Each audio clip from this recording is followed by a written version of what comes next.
കള്ളനോട്ടുമായി ഒരാൾ പിടിയിൽ. Mannarkkad Nattukal police station പരിധിയിലാണ് സംഭവം.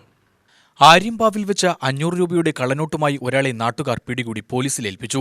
കൊല്ലം പത്തനാപുരം പാത്തിരിക്കൽ സ്വദേശി അബ്ദുൾ റഷീദിനെയാണ് നാട്ടുകാർ പിടികൂടി പോലീസിൽ ഏൽപ്പിച്ചത്.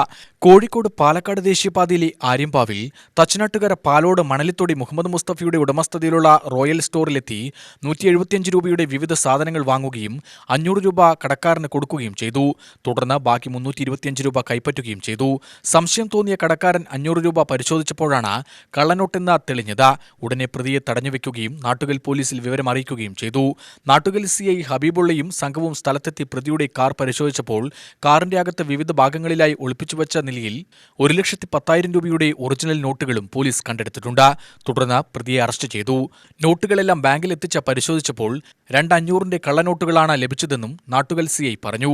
മറ്റു പല ജില്ലകളിലും പോലീസ് സ്റ്റേഷനിലും സമാനമായ രീതിയിൽ കള്ളനോട്ടുമായി ബന്ധപ്പെട്ട കേസുകളും ഇയാൾക്കെതിരെ ഉണ്ടെന്നും നാട്ടുകൽ പോലീസ് പറഞ്ഞു. പ്രതിയുടെ കാറും കസ്റ്റഡിയിലെടുത്തിട്ടുണ്ട്. കോടതിയിൽ ഹാജരാക്കി മേൽ നടപടികൾ സ്വീകരിച്ചു.